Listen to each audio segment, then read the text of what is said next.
Jolo Revilla po, number 16 sa balota.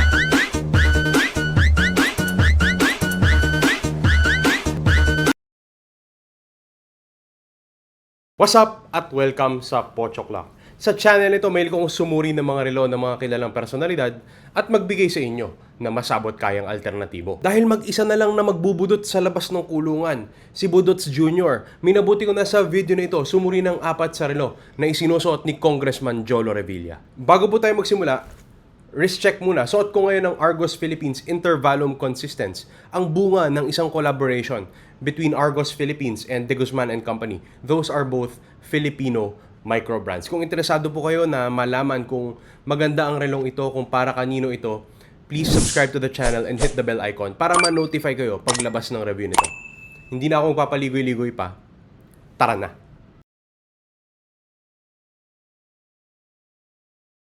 Dito sa unang relo ni Budots Jr., ang kailangan nating tingnan dito, yung case shape niya. Tapos pag tinignan nyo yung case sa gilid, may mapapansin kayong parang pushers dyan.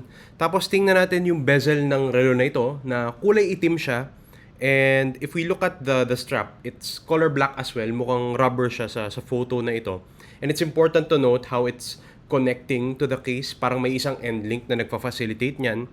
Tapos pag tinignan natin yung dial niya, parang yung main color ng dial is black. But when you look at the sub-dials of this watch, parang whitish siya.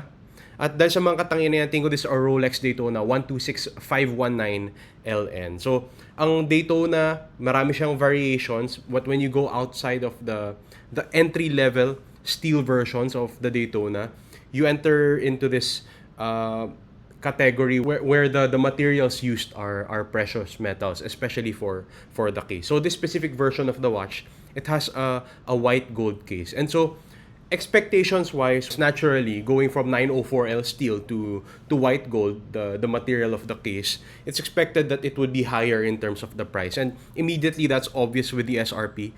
The 126500LN, the entry level version of the Daytona, it retails for almost 1 million pesos. By comparison, the 126519LN, this specific variant, it retails for 2.5225 million pesos. So there's quite a significant difference there. And this specific watch, yung tingin ko suot ni Budots Jr., it sells on the secondary market for up to 2.8 million pesos. Now, moving on to the alternative, what I have for you would be the Timex Waterbury Heritage Chronograph. So I selected this watch because of the chronograph functionality, the black main dial, the black bezel, and the contrasting sub-dials. But when we go to the concessions, speaking of those sub-dials, first, dalawa lang sila compared to 3 on the Daytona, and they are gold-toned instead of silver and white on the 126519LN in this specific example that I think suot ni Jolo Revilla. So, other differences, they include the strap, which in this Timex, it's a NATO-style strap instead of rubber or the oyster flex on the Daytona. And other key differences or concessions include the finishing. Of course, this will be a bit rough around the edges, especially comparing to the Rolex. Materials-wise, the case material here is stainless steel as opposed to, as mentioned earlier, white gold on the Daytona. And movement-wise, this one uses quartz. So with those concessions in mind, I still think they're easy to swallow given the difference in the price. So this specific Timex, it retails for 18,795 pesos. But right now, is on sale for 15,036 pesos. And that's a good starting point. I think napakagwapo lang ng relo na ito. When it comes to styling, it's, aside from being similar to the Daytona, it's a lot like the Black Bay chronograph. So I think this would be a good choice if you're going for this look and you're wanting that vintage sort of vibe.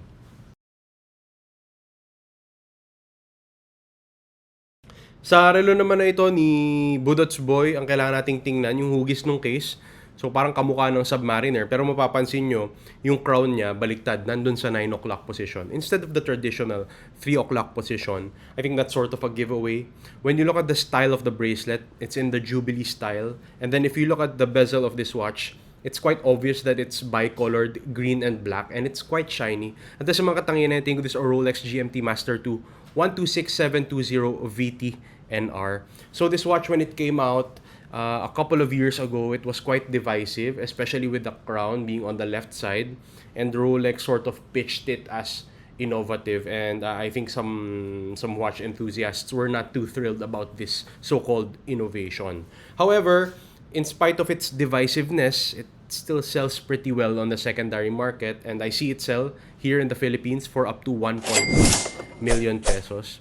Alternatives wise, kung idol nyo si Jolo, ang sinasuggest ko, the Seiko 5 SSK 035. So this watch, I've recommended it as an alternative to this specific watch before, primarily because of the GMT functionality, the bezel color. Concessions wise, you're quite familiar with this as well.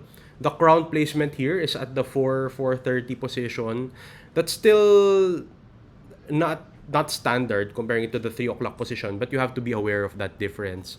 The dial color here is green as opposed to black on the 126720 VTNR, and the movement quality here is just inferior to the Rolex. However, heritage-wise, Seiko has that. And this one, it retails for 26,650 pesos. If you walk into Seiko boutiques or other resellers of Seiko, you normally find this at a discount, lalo na kung cash ang bayad nyo. So this is a good alternative, and it's quite ubiquitous in that way. I do see a lot of people wearing this line of watches from Seiko.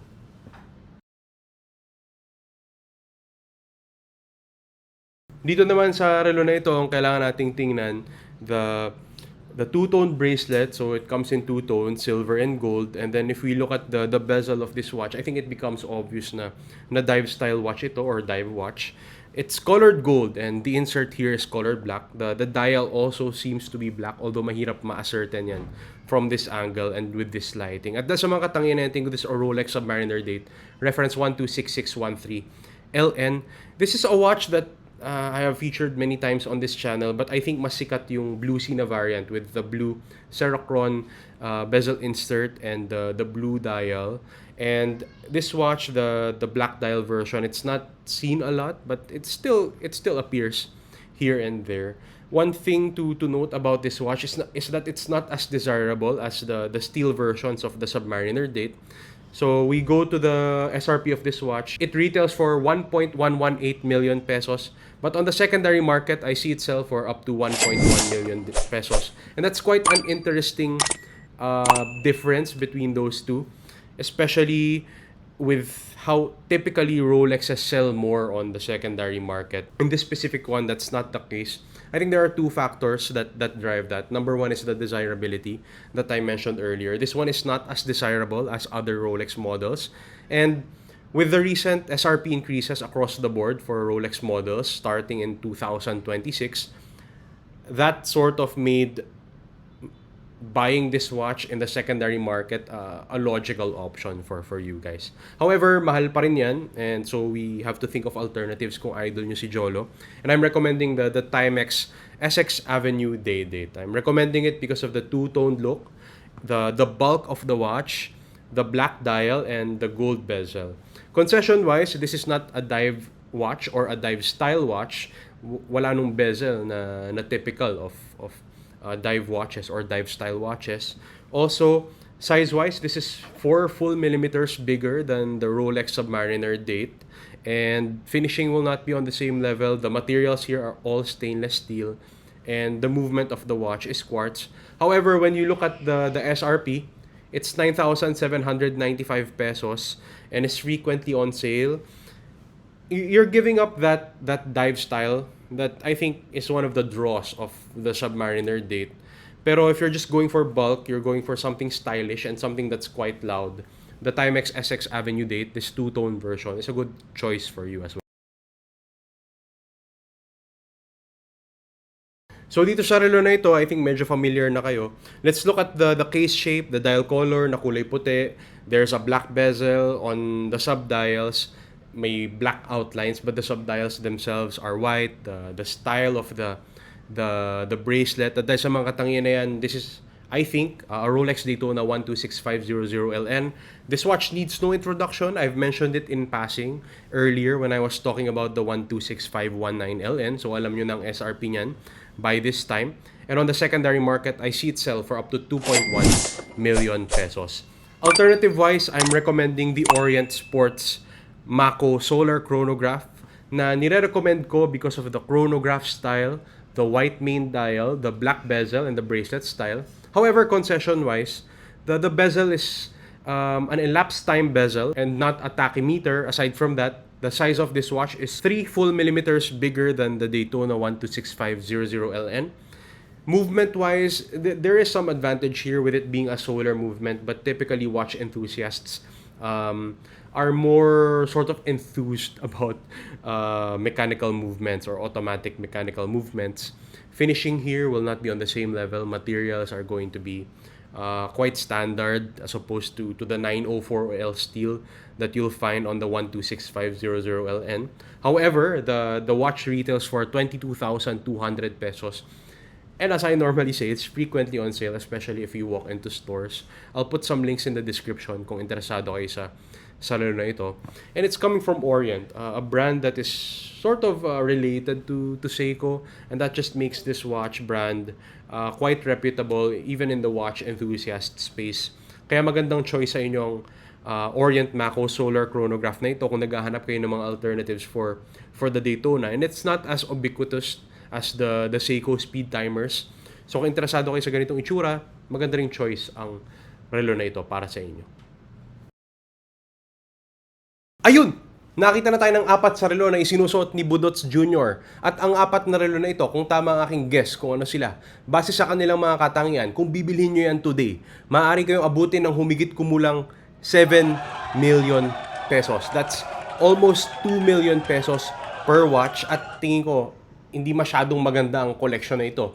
Kasi medyo boring, maraming Rolex na magkakamukha sa collection na to. I honestly would like more variety with this collection. Pero kung papipiliin po ako ng aking paborito, ang pinaka-paborito ko dyan, yung GMT-Master 2 Sprite, but just by virtue of it having the GMT functionality. At doon naman sa alternatives, ang paborito ko, yung alternative ko para doon, the Seiko SSK 035, also just by virtue of the GMT functionality, but I love what the Seiko 5 brings to the table. It introduces an affordable mechanical GMT functionality, and at this price point, I think it's difficult to beat.